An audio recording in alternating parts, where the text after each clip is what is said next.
Eh bien bonjour à toutes et à tous, bienvenue dans cette nouvelle session des mercredis de l'espoir.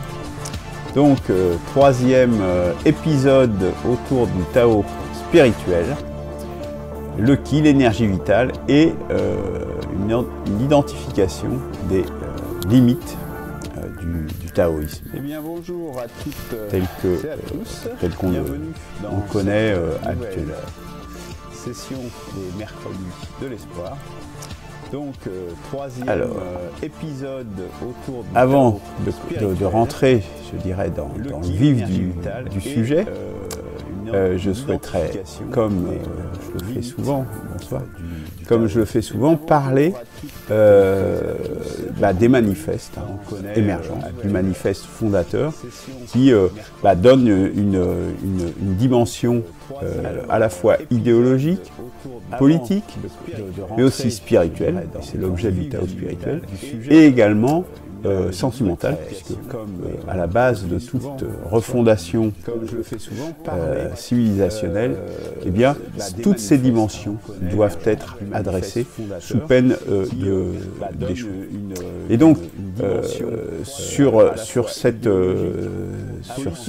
ces manifestes, sur ce manifeste qui est en 5 volets, c'est pour ça que j'utilise parfois le pluriel, donc il y a l'émergence qui est le cœur, l'épine dorsale, je dirais, émergence idéologique qui est déjà paru il y a quelques mois maintenant, et émergence spirituelle, eh bien, qui est désormais disponible en commande, en version papier, qui est également consultable bien sûr sur le site internet, mais si vous voulez, c'est quand même plus facile en version papier, si vous voulez discuter autour et le diffuser autour de vous, eh bien, vous pouvez le commander en envoyant un courrier et avec un règlement, donc les tarifs sont sur le même endroit disponible en commande sur le site internet de AP6R pour pouvoir commander ces versions papier ou consulter la version électronique disponible gratuitement sur le site.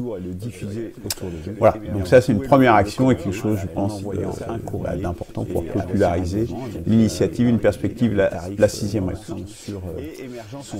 Alors, ce soir, donc, rentrons dans le vif du sujet, en commençant par une citation de Lao Tse, du Tao Te Ching, numéro 55. C'est une citation tranquille.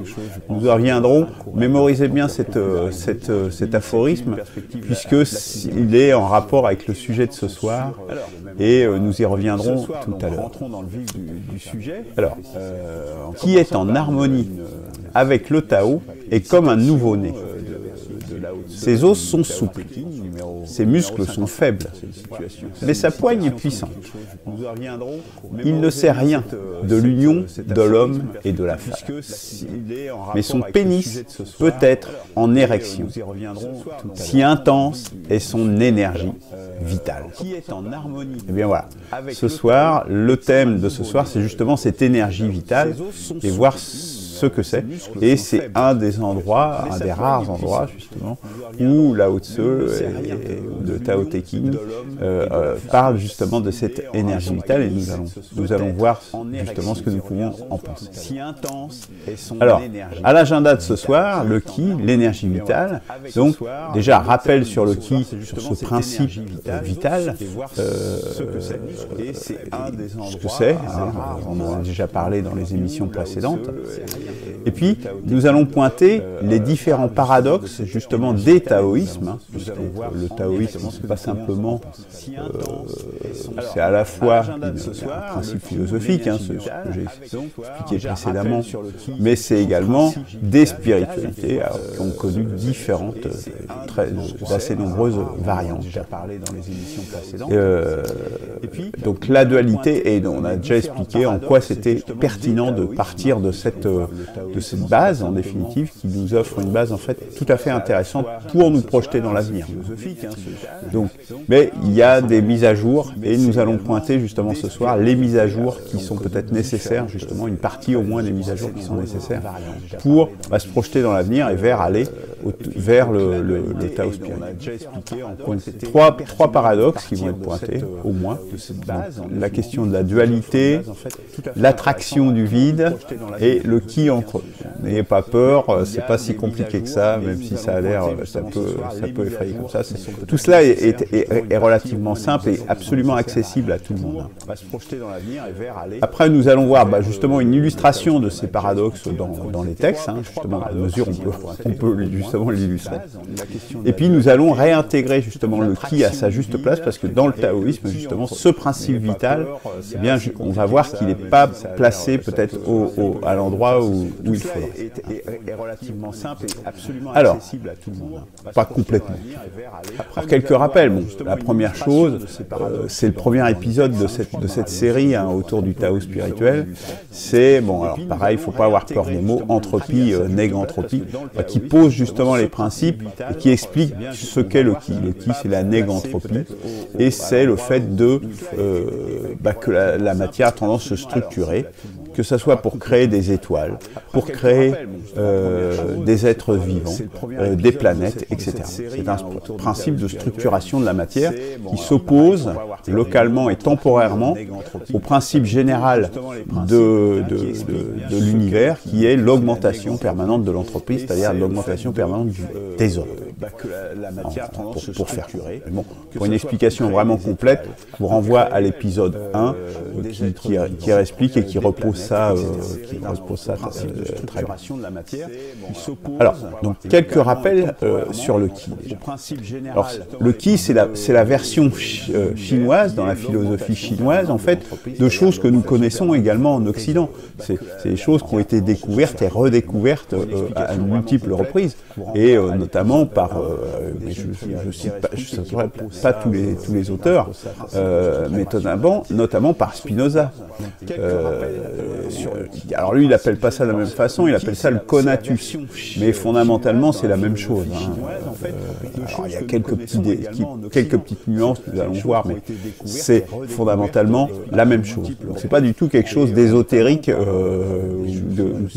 ou de farfelu ou de je ne sais quoi. Non, c'est quelque chose qui a été découvert en Orient, en Occident, donc bon, ça a des chances d'être assez solide, quoi. Donc, qu'est-ce que dit Spinoza par rapport à ça? Il dit « Toute chose, autant qu'il est en elle, s'efforce de persévérer dans son être. » Donc, toute chose, c'est-à-dire ça s'applique évidemment aux êtres vivants, puisque nous essayons de persister dans ce que nous sommes, c'est la vie, mais c'est valable également des matières inanimées, des cailloux, des planètes, elles persévèrent dans ce qu'elles sont. Le caillou, de lui-même, il reste un caillou. Il ne va pas se déliter en pièces, tout ça, pas tout seul, avec l'érosion, avec des choses comme ça, par des actions extérieures, mais en lui-même, le caillou, il reste un caillou. C'est simplement ça que ça veut dire. C'est-à-dire, chaque chose, y compris les choses inanimées, ont tendance à persister en leur état court. Et là, pour le caillou, c'est vraiment l'exemple le plus simple, un peu trivial, mais c'est de la matière quand même qui est organisée. C'est pas rien que le caillou, c'est pas le vide, c'est pas du néant. Le caillou, c'est quand même quelque chose de consistant. L'effort, autre citation. Donc l'effort par lequel toute chose tend à persévérer dans son être n'est rien de plus que l'essence actuelle de cette chose. C'est-à-dire, le fait que cette chose soit cette chose et reste cette chose, c'est vraiment ce qui la constitue, ce qui la caractérise, qui est son essence fondamentale. C'est ça que dit Spinoza. Donc en fait, le caillou, il a son essence de caillou parce que justement, il persiste en son être. L'être humain, il reste un être humain parce qu'il persiste dans sa volonté de vivre, pas volonté justement, mais dans sa persistance, dans son effort pour vivre et pour rester justement justement vivant. Le plus possible, on résiste, c'est l'instinct de survie, et puis c'est l'instinct de se reproduire en mangeant, et puis de se reproduire par la reproduction sexuelle. Donc on tend justement à s'efforcer de persévérer dans ce que l'on est. Alors, on notera ici justement peut-être une nuance, c'est pour ça que j'ai corrigé tout de suite sur volonté, c'est qu'ici, il ne parle pas de volonté du tout, hein. C'est une force, c'est comme une attraction inévitable. Le caillou, il reste comme ça parce que c'est un caillou et c'est sa nature de rester un caillou. L'homme, il est un homme, eh bien, il a une attraction inévitable, une puissance d'exister qui le fait rester un homme. C'est tout simplement ça. Donc on persévère dans ce que l'on est, dans son existence. C'est une force, c'est comme une attraction inévitable. Alors, après ça, il y a d'autres philosophes qui ont travaillé sur ce sujet en Occident, notamment Schopenhauer. Lui, il dit, là, il va plus loin parce que lui, il pose le concept de vouloir vivre. Tout simplement. Le qui, c'est ça, c'est la volonté, l'énergie vitale, la volonté de vivre. Alors, le vouloir vivre, voilà, ça s'applique aux vivants, évidemment, par définition, le vouloir vivre, mais c'est beaucoup plus large que ça aussi. D'ailleurs, on va le voir dans cette citation assez courte. Chaque regard posé sur le monde, que le philosophe a pour tâche d'élucider, confirme et atteste que le vouloir vivre, bien loin d'être l'hypostase d'on ne sait quoi, ou même un mot vide, est l'expression vraie de la plus intime essence du monde. Tout le monde. Tout aspire et s'efforce à l'existence, et si possible à l'existence organique. L'existence organique, c'est-à-dire la vie. Donc, mais tout aussi, hein, c'est-à-dire ça, c'est pas que la vie. Hein. C'est-à-dire à la vie, et une fois éclose, à son plus grand essor possible. Donc les choses ont tendance à se structurer, la matière a tendance à se structurer, à s'organiser, à persister dans son existence, s'il le peut, justement sous la forme de la vie, et une fois que la vie est là, elle va essayer de grandir et d'occuper le plus d'espace possible, d'avoir un plus grand essor possible dans l'espace et dans le temps. C'est ça qui dit. Donc ça, c'est vraiment, voilà, on voit bien que c'est l'énergie vitale, et c'est aussi, on appelait ça qui en Chine, Spinoza l'appelle d'une autre façon, le conatus, ici Schopenhauer l'appelle le vouloir vivre, et là on arrive plus dans le domaine du vivant, et si plus près de nous, Quatsartre, qui est quelqu'un de vivant, qui a un compte Twitter que j'ai indiqué ici, lui, plus particulièrement sur l'homme, il dit « La motivation profonde de l'homme », là on parle de l'homme, est celle d'exister plus et mieux dans son environnement. Donc c'est clairement dans la lignée de ce qu'on vient de lire sur Schopenhauer. C'est ce que j'appelle le motivationnisme. Voilà. Et nous reviendrons sur cette notion de motivationnisme qui s'applique vraiment à l'homme en tant que tel, et qu'à l'homme comme une des choses vivantes. Et donc, nous verrons qu'est-ce que ça implique, ce motivationnisme, parce que c'est un mot qui recouvre deux choses intéressantes, mais nous y reviendrons dans une autre émission. Sur cette notion de motivationnisme. Alors, le qui, au fond, qu'est-ce que ça veut dire? On a des convergences comme ça, et dans le temps, et dans les différentes pensées, c'est que le qui, en fait, c'est l'expression, c'est l'essence de notre nature profonde. Notre nature profonde, c'est cette énergie vitale. Nous allons voir en quoi c'est très important, puisque au fond, c'est très fondateur. C'est fondateur de nous en tant qu'êtres humains. C'est fondateur de toute chose dans cet univers. Au fond, qu'est-ce que ça veut dire? Et justement, si on parle d'univers, cette chose, elle ne se déploie pas dans rien. Elle se déploie dans un théâtre, justement, et ce théâtre, cette scène sur laquelle se déroule cette vie, sur laquelle se déroule cette volonté d'exister, c'est l'univers, justement. C'est le vide qui nous entoure et cette autre entropie qui augmente de façon permanente.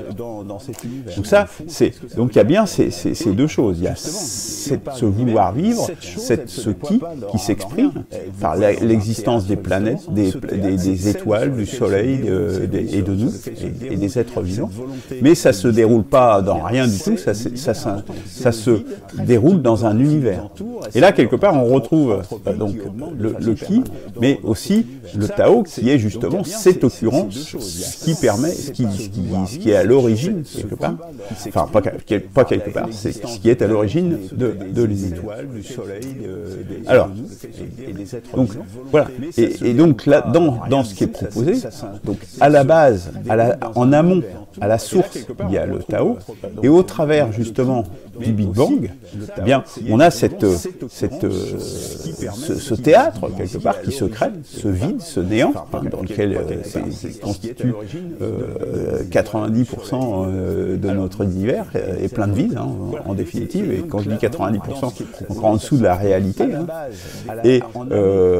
Et de l'autre côté, le Qi, ce principe vital, cette négantropie, comme j'aime bien l'appeler, et comme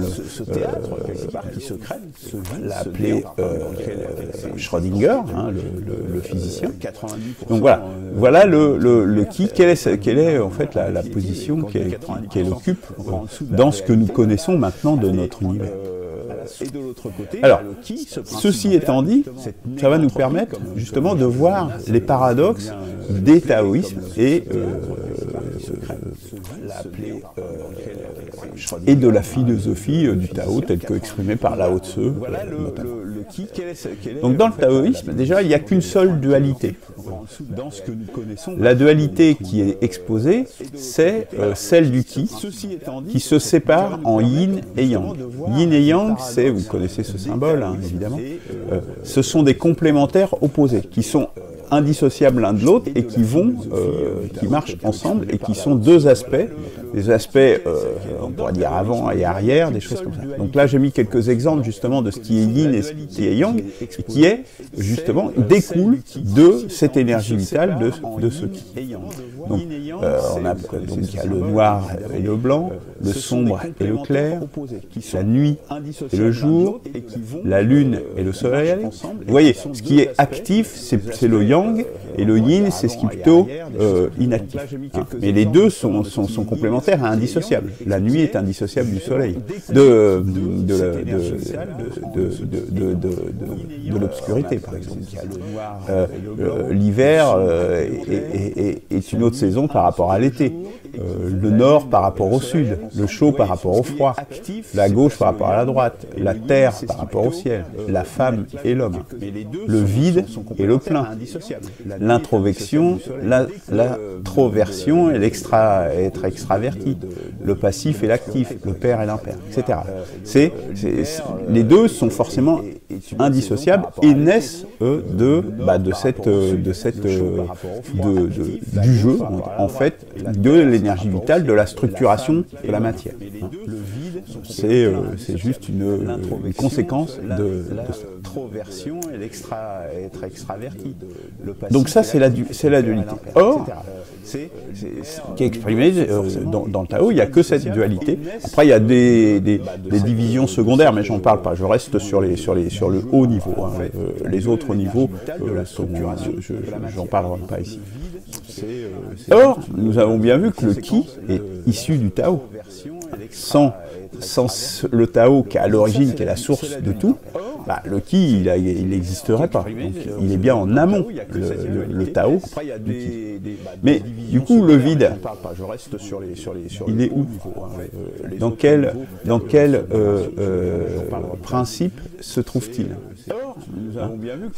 On ne sait plus où le néant, où est-il? L'univers, on a vu qu'au niveau du Big Bang, on a eu cette création d'espace et de structuration de la matière. Mais il n'y a pas de place pour le mettre. Du coup, le vide, le vide au sens global, hein, bien longtemps. Donc ça, c'est une première paradoxe, je dirais, en fait, où on n'a qu'une seule dualité, où tout découlerait du qui, mais le qui, on voit bien que l'univers, il n'est pas composé que de ça. Il n'y a pas de place pour le mettre. Autre paradoxe des taoïsmes, c'est une certaine attraction vers le vide. Il y a s'emplir de vide, utiliser le vide, il y a plusieurs aphorismes comme ça qui justement promeuvent justement de s'orienter vers le vide. Ce qui est relativement cohérent avec cette philosophie, hein, puisque avec ce qu'on observe, puisque l'augmentation de l'entropie domine l'univers. Donc ça, et cette augmentation de l'entropie se manifeste par une augmentation avec une création perpétuelle d'espace dans notre univers. Hein, l'espace et du temps, puisque le temps s'écoule, donc c'est qu'on crée du temps aussi. Hein. On crée de l'espace et du temps. À partir du Big Bang, c'est ce qui explique cette entropie qui augmente sans cesse. C'est la loi dominante de l'univers, puisque l'entropie augmente de façon inéluctable. On ne peut rien faire dans notre univers. Donc, y tendre par le non-agir, quelque part, ça serait dans le domaine du yin. Hein. On a vu tout à l'heure que le vide, dans cette acception-là, est du côté yin. Mais du coup, ça voudrait dire que, par rapport au yin et au yang, qui sont des complémentaires et des opposés, ça voudrait dire que dans le taoïsme, on privilégie une des dimensions de la dualité par rapport à une autre. Le vide par rapport au plein, l'introversion par rapport à l'extraversion, le passif par rapport à l'actif. Or, c'est un petit peu bizarre, puisque les deux sont issus du Tao et du Qi. Donc, il y a quelque chose qui est un petit peu paradoxal, pour le moins. Ça, c'est le deuxième paradoxe. Et un troisième paradoxe des taoïstes, c'est que le Qi, on voit, c'est le principe vital, c'est le principe d'organisation de la matière et de l'énergie, mais il est très peu présent dans les textes. On n'en parle quasiment pas. On se concentre justement sur le vide, et par exemple sur le Tao Te Ching 55 dont je parlais tout à l'heure, que j'ai cité, il dit par exemple, le pouvoir du maître est ainsi. Il laisse toute chose aller et venir, sans effort, sans désir. Donc il s'emplit de vide, il est dans le non-agir. Donc voilà, c'est vraiment une dimension très forte du Tao. Or, juste avant, par rapport au nouveau-né, ce que j'ai cité tout à l'heure, tout au début de cette émission, qu'est-ce qu'il dit par rapport au nouveau-né, notamment? Donc il est plein d'énergie vitale, justement, et il cite juste avant cette phrase où le maître, lui, doit faire le vide en lui, et le nouveau-né, lui, il peut crier à tue-tête toute la journée, mais sa voix n'est jamais rauque, si complète est son harmonie avec le Tao, avec justement le Tao, et en l'occurrence son énergie vitale, le Qi. Donc là, on se dit, comment ça se fait? Le nouveau-né, il est en harmonie totale avec le Qi, mais donc il exprime une énergie vitale gigantesque, et le maître, lui, il faudrait qu'il soit dans le vide et complètement démuni de cette volonté d'effort, de cette volonté d'agir. C'est un petit peu paradoxal pour le moins. Donc le Qi, en fait, il apparaît en creux, il est toujours en creux dans les principes taoïstes. Alors, on va illustrer ça dans les textes, toujours sur ce Tao Te Ching 55. Voilà, hein, je recite ce que je disais tout à l'heure. Qui est en harmonie avec le Tao est comme le nouveau-né. Ses os sont souples, ses muscles sont faibles, mais sa poigne est puissante. Il ne sait rien de l'union de l'homme et de la femme, mais son pénis peut être en érection, si intense est son énergie vitale. Donc, vous voyez, il y a quand même... Mais c'est un des rares endroits, quasiment, on parle d'énergie vitale. Dans Tao Te Ching, c'est quasiment le seul endroit où on va parler de cette énergie vitale. Sur 80 aphorismes qui sont parfois, bon, pas jamais très très longs, mais enfin qui peuvent être assez longs. Et donc c'est un peu... alors que le non-agir, etc., on en parle extrêmement souvent, et le vide, on en parle extrêmement souvent. Vous voyez, c'est un petit peu... Il y a un déséquilibre évident dans les textes par rapport à cette chose qui est tout à fait essentielle. On l'a bien vu, qu'on a cité, qu'on a retrouvé, tant par la philosophie chinoise, millénaire, mais également via Spinoza, Schopenhauer, et je ne cite pas tout le monde, hein, mais on pourrait dans les récents, Schrödinger, Sartre, on pourrait parler d'Onfray, etc., c'est une énergie qui est évidente, quoi, je veux dire. Donc le fait qu'elle apparaisse peu, c'est pas normal. Les œuvres de Maître Chuang, c'est une autre base importante du taoïsme. Page 28, il se pose même la question, qu'est-ce qui me dit que ce n'est pas une erreur d'aimer la vie? Là, on est complètement à rebours, puisque l'attachement à la vie, justement, ça fait partie de la puissance d'exister, de la volonté d'exister. Donc, se poser la question est quand même tout à fait étrange, quoi. Enfin, pour le moins étrange. Et en fait, il dit bon, il sait pas, mais voilà, normalement, c'est pas une question qui devrait se poser, puisque c'est dans notre nature profonde, et qu'il faut être en accord avec sa nature profonde. Pareil, page 51, où là, je ne vais pas citer parce que ça serait trop long, mais Chuang Tzu dévalorise les sentiments, les passions, comme un épuisement de ses esprits vitaux. Mais les sentiments, les passions, en particulier les sentiments, nous sommes des mammifères, nous sommes des hommes, et justement ces sentiments sont une expression essentielle de notre vouloir vivre, de notre énergie vitale. Donc les dévaloriser, alors ça ne veut pas dire qu'il faut peut-être les canaliser, hein, mais la façon dont il les dévalorise, c'est comme si ça n'avait pas de sens, quoi. Donc c'est assez ennuyeux, justement, de nouveau, de dévaloriser une expression essentielle et toute cette énergie. Il y a des raisons à ça, hein. Je vous inviterai justement à lire le Tao spirituel, le manifeste, où il y a des raisons, je pense, qui ont poussé ces auteurs à l'époque, je dirais, à tordre le bâton du côté justement du non-agir, du vide, etc., plutôt que de laisser un petit peu le cours des choses avec des gens qui étaient certainement très dans l'action à l'époque, justement, et peut-être un petit peu les réfréner. Je pense que il faut toujours recontextualiser aussi les choses pour savoir pourquoi est-ce qu'on agit de cette façon-là. Une autre illustration dans les textes, c'est le Qi, notamment par rapport à la médecine, parce que bon, dans les préceptes que l'on a autour du Qi ou du Chi, maintenant on parle plutôt du Qi, prononce plutôt de cette façon-là, justement il y a l'aspect médical. Alors il faut le recontextualiser également. C'est cette notion d'alchimie interne qui succédait à la notion d'alchimie externe. Là on essaie avec de l'or et du plomb, etc., de faire des choses pour soigner les gens qui avaient plutôt tendance à les tuer. Donc par la suite, ils ont... donc là, on est vraiment dans les pratiques taoïstes. Là, hein. On n'est plus dans la philosophie, on est dans les pratiques. Et donc, il y a eu un basculement, justement, suite aux effets délétères de l'alchimie externe. Donc à partir de la dynastie des Chang, qui commence en 618, c'est pas si vieux de ça, hein, c'est au 7e siècle. Bon, c'est pas tout jeune non plus, mais c'est pas extrêmement ancien, c'est pas Lao Tzu, c'est 1000 ans avant quand même. Hein. Voilà.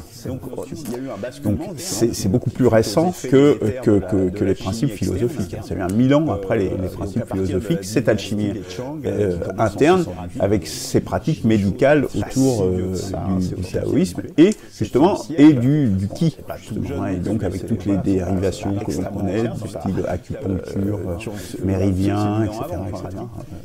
Donc là, bon, je vous renvoie au taoïsme perdu puis retrouvé de James Roston, dont j'ai parlé la semaine dernière dans l'épisode 2 pour plus de détails sur ce sujet. Du coup, bon, quel crédit? On voit bien que c'est très antérieur aux origines, hein, ces pratiques, et ça fait suite à des incidents de parcours, on pourrait dire. Donc quel crédit est-ce qu'on peut accorder à ça? Honnêtement, voilà, ce qu'on peut dire de façon certaine, hein, c'est que l'énergie vitale, elle est constatée. Le qi, c'est constaté, c'est la structuration de la matière, la tendance à la matière à se structurer, qui peut aller jusqu'au vivant. Ça, c'est certain. Après, quelle est sa nature?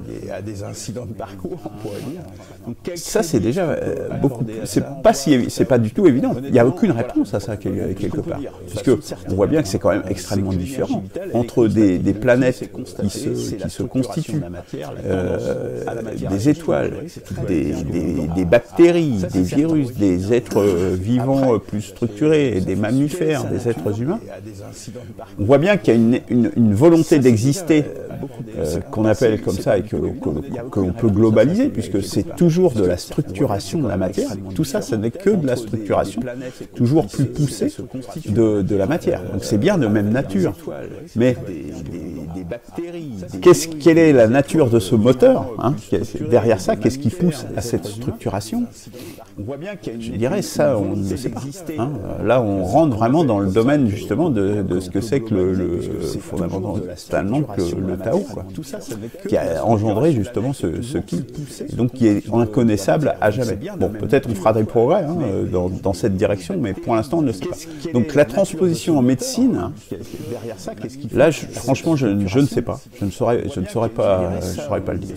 La seule chose qu'on peut dire, malgré tout, c'est que ce qui étant dans notre nature profonde et dans ce que nous sommes, je pense qu'en termes de soins, par contre, je pense que c'est une dimension qui est tout à fait importante. Et moi, je préfère du coup parler de soins, parce que du coup, on a une approche qui n'est pas une approche justement comme les médecines occidentales, qui ont une approche particulière de tel fonctionnement de tel organe, de tel système, etc., cardiovasculaire, etc., qui a donc une approche fonctionnelle. Là, dans le soin, là, on a clairement une approche globale, puisque holiste, diraient certains, justement, du soin. Donc, et ça, c'est quelque chose qui manque clairement dans la médecine occidentale, qui prend chaque bout, vous avez des gens, c'est des cardiologues, vous avez des gens, c'est des rhumatologues, etc., etc. Donc, avec une spécialisation par système, par organe, donc par décomposition, mais il y a peu, alors il y a quelques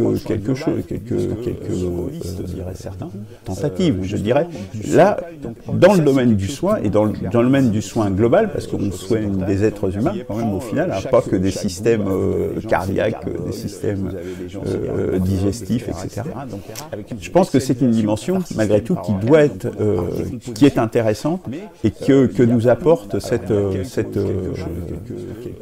justement ce qui est cette façon cette énergie vitale, la prise en compte de cette énergie vitale, au-delà de, voilà, je ne sais pas ce que c'est, etc. Par exemple, les méridiens, on n'a jamais réussi à les mettre en évidence objectivement. Hein. Donc, je pense que c'est plus dans cette approche globale qu'il faut le voir.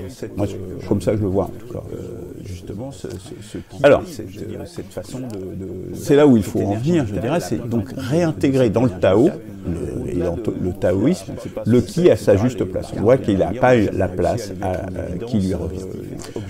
Le Tao ne nie pas le qi, hein, soyons clairs, hein, il n'y a pas de négation du qi, au contraire, hein, puisque le yin et le yang, tout ça, on vient de là. Et il y a peut-être même la meilleure expression, parce qu'on voit bien, on dit énergie vitale, etc.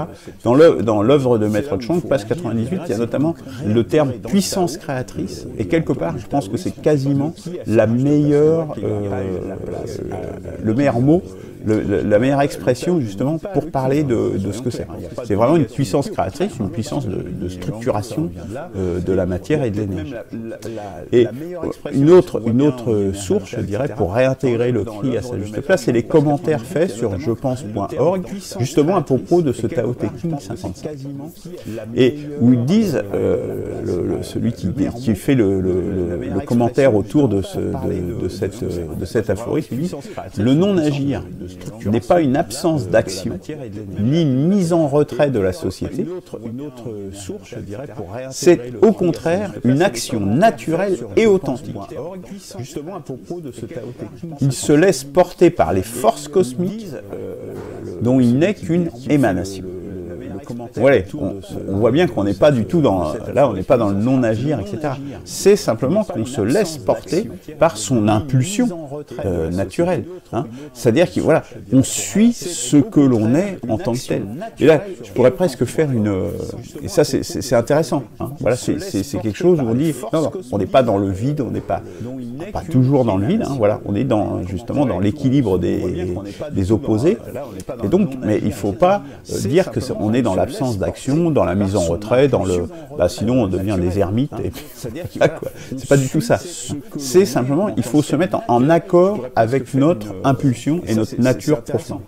Et là, c'est quelque part, je vais faire peut-être une petite digression qui peut vous paraître peut-être un peu bizarre, mais c'est un peu ce que disait, pour faire sortir les gens qui sont, notamment, je parlais des islamo-gauchistes qui sont en dehors du réel, qui nient une partie du réel, ça je fais référence aux chroniques des barbaries, à la technique pour justement les faire sortir de cet enfermement, parce qu'ils s'enferment en fait en niant et en ne voulant pas discuter, et en ne voulant pas laisser émerger justement les pensées qu'ils répriment en permanence.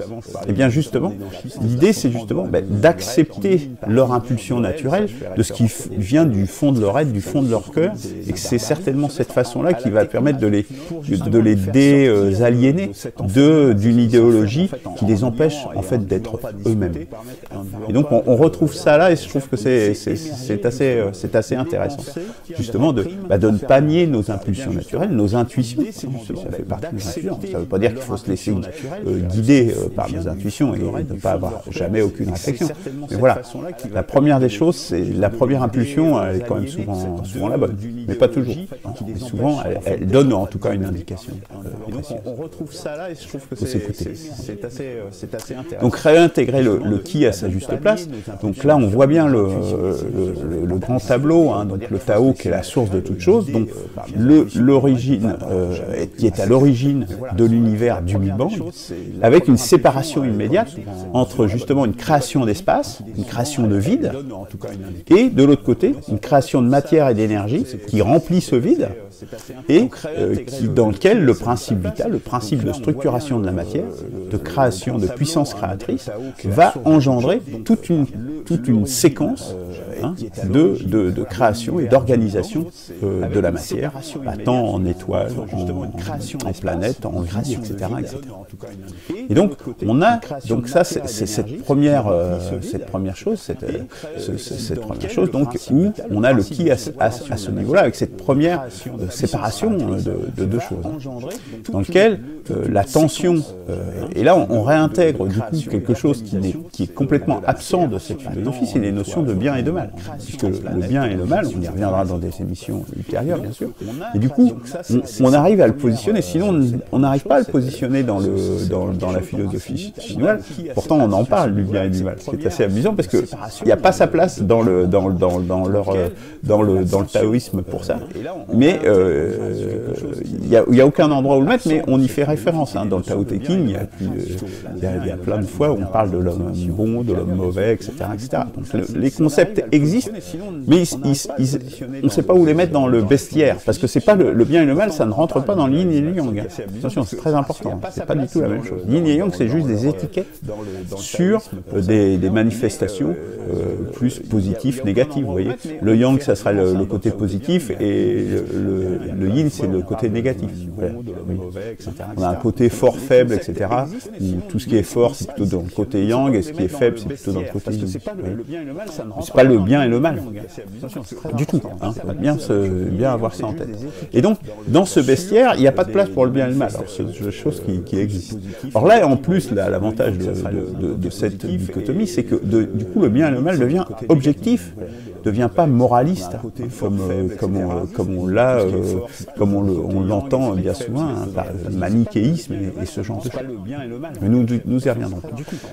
Donc ça c'est une chose. Et après, donc, on a issu du qui justement toutes les structurations de la matière. Et donc on y reviendra aussi là-dessus, sur la façon dont ça se structure la matière.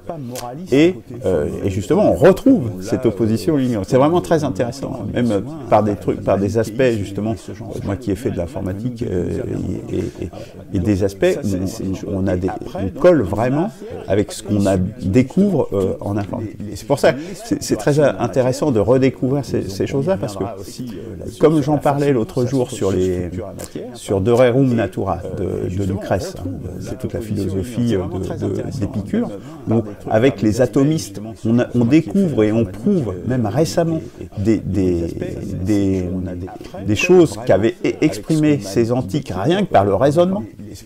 Et bien, un peu de la même façon, on va retrouver dans les yin et yang un certain nombre de choses que par les raisonnements et par les preuves logiques que nous pousse à faire l'informatique, eh bien, on retrouve cette binarité et on découvre dans des sciences modernes en fait des choses qui étaient pressenties et postulées à l'époque avec des éléments beaucoup de simple raisonnement. Ça, c'est très intéressant quand même, parce que, vous voyez, hein, il y a les sciences de Ptolémée, par exemple, le système de Ptolémée, ben, il a été complètement invalidé par le système des planètes avec la Terre au centre et tout ça, ça a été complètement invalidé. Or là, les sciences modernes, si on prend le qui avec la négantropie et tout ça, voilà, c'est des choses qui sont complètement en accord avec la science moderne. Donc c'est tout à fait intéressant. Ça donne une solidité importante à ces raisonnements qui sont à la fois très modernes et qui nous viennent des temps anciens. C'est très intéressant. Ça donne un poids, un crédit important à ces apports. D'autant plus dans le domaine spirituel. Alors, du coup, on a en fait pas une seule. Dans le Tao, on n'a qu'une seule dualité, celle qui est issue du Qi, le Yin et le Yang. Et en fait, on arrive, nous, à constater qu'il y a deux dualités. Il n'y a pas une dualité, mais il y a deux dualités. Il y a une première dualité, qui est issue du Tao, qui est entre le vide et le Qi. Ça, c'est la première dualité, la première séparation entre le néant qui n'a pas de structure, l'espace qui n'a pas de structure, qui est juste un théâtre, et le structuré, la structuration de la matière et de l'énergie. Donc ça, c'est une première séparation, une première dualité, qui est issue du Tao. Et après, on retombe sur la deuxième dualité qui a été identifiée par les antiques, justement, entre le yin et le yang, entre les complémentaires opposés. Et là, ça décrit les relations entre les structures. Donc là, dans le premier niveau, on est structure et pas structuré, structuré, non structuré. Et là, au deuxième niveau, on est relation entre les structures. Après, on retombe sur la deuxième. Donc là, on voit bien qu'il y a bien ces deux niveaux qui sont qu'on comprend pertinemment. Donc, dans l'épisode 6, là, nous sommes qu'à l'épisode 3, mais dans l'épisode 6, nous reviendrons en détail justement sur ces deux dualités et sur tout ce que ça implique. Pas structuré, structuré, non structuré. Voilà. Donc, réintégrer le Qi à sa juste place, c'est ce que ça veut dire. Donc, en résumé, le Qi, c'est un principe vital qui a été identifié à de multiples reprises et dans de multiples civilisations. Il trouve son expression, je trouve, moi personnellement, la plus complète sous le terme de négantropie, inventé par Schrödinger au XXe siècle. L'homme l'exprime d'une matière particulière, c'est ce que Quatsart appelle le motivationnisme. Nous y reviendrons sans doute en détail aussi sur ce sujet. La philosophie du Tao ne lui accorde pas justement pleinement sa place à ce qui a cette énergie vitale, d'où les paradoxes que nous avons relevés. Donc l'idée c'est de réintégrer le Qi et justement d'introduire cette double dualité et de retomber sur des notions comme le bien et le mal justement, mais en les objectivant cette fois-ci. Donc le bien et le mal ne sont plus des notions morales, ils deviennent des notions beaucoup plus structurantes, beaucoup plus absolues, beaucoup plus universelles que ce qu'on a l'habitude de dire, où on dit c'est de la morale, c'est de la moraline, des choses comme ça. Non, on arrive sur quelque chose sur du solide. Donc on va pouvoir poser une spiritualité vraiment sur des bases extrêmement solides, je pense. Voilà. La semaine prochaine, eh bien, nous poursuivons cette série autour du Tao spirituel. L'épisode 4, la démarche employée justement pour aller vers le Tao spirituel. Donc là, on a vu ce que c'était que le Tao, les grands principes, etc. Pourquoi on avait besoin d'une spiritualité dans le premier épisode. Dans le deuxième épisode, nous avons un petit peu détaillé ce que c'était historiquement que le Tao, qu'est-ce que ça voulait dire. Et là, aujourd'hui, nous venons de voir les limites du Tao, et notamment la limite principale, c'est la non-intégration, qui est vraiment... Donc, c'est pas grand-chose. Si, c'est important, c'est très important. Mais, quelque part, c'est pas marginal, mais c'est l'essentiel de la structure. On conserve l'essentiel des choses, quand même. Hein. On va juste rééquilibrer quelques petites choses, mais globalement, on garde la même chose. Et donc, à partir de là, on va voir quelle démarche on peut avoir pour aller justement vers le Tao spirituel et définir au final quelle sera cette nouvelle spiritualité dont nous avons besoin aujourd'hui. Parce que les spiritualités d'hier, on voit bien qu'elles ne sont plus adaptées aujourd'hui, qu'elles sont en perte de vitesse, qu'elles ne nous permettent pas d'adresser, et après toutes ces années d'hypermatérialisme et de négation de l'âme humaine, et plus humaine même, de plein de dimensions de l'humanité, bien, de retrouver quelque chose qui donne un sens autre que la matière brute à la vie. Pour revenir dans le concret, une perspective de la 6e République, c'est aussi quelque chose qui se déploie dans la vie, donc courante. Donc c'est la diffusion des millicartes pour populariser. Donc vous pouvez les commander pareil, à la même adresse, un P6C1 Luc Laforêt BP30 41 400 Montrichard. Pour 100 cartes comme ça coûte, frais de port compris, 6,64 €. C'est très facile à faire. Vous les commandez, vous pouvez les distribuer à vos amis ou à des gens autour de vous. Eh bien, c'est très facile à faire. C'est sans risque et ça permet d'échapper à la barbarie. On voit bien la barbarie qu'elle se déploie de plus en plus.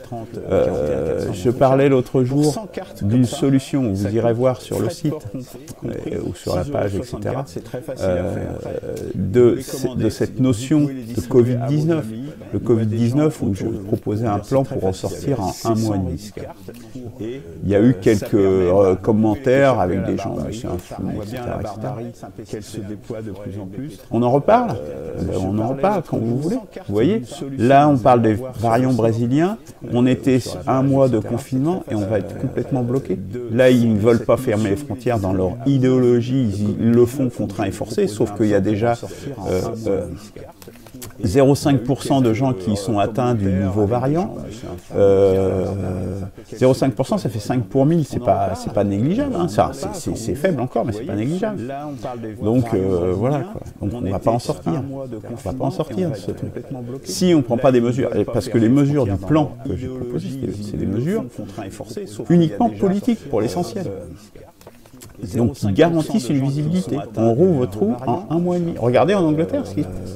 hein. Bon, le plan n'est pas tout exactement le même, mais voilà, c'est un peu de même nature, parce que Boris Johnson a pris des options politiques et il est sorti de cette idéologie néolibérale qui est délétère et qui nous amène dans ce domaine, comme dans les autres, à la barbarie. Donc voilà, il est temps d'agir puisque on ne peut plus laisser ces gens-là gouverner nos vies. C'est un peu de même nature, parce que nous emmène au gouffre. Sinon, il y a aussi le plan d'urgence. Donc là, je vous invite à le renseigner sur le site. Il faut vous inscrire sur le site et vous pourrez participer à justement le plan d'urgence, parce que la Constitution, c'est la solution à moyen long terme pour reposer vraiment la démocratie comme la base de notre fonctionnement humain, notamment. Mais il y a aussi des mesures à prendre en urgence et qu'il faut mettre en place sans attendre.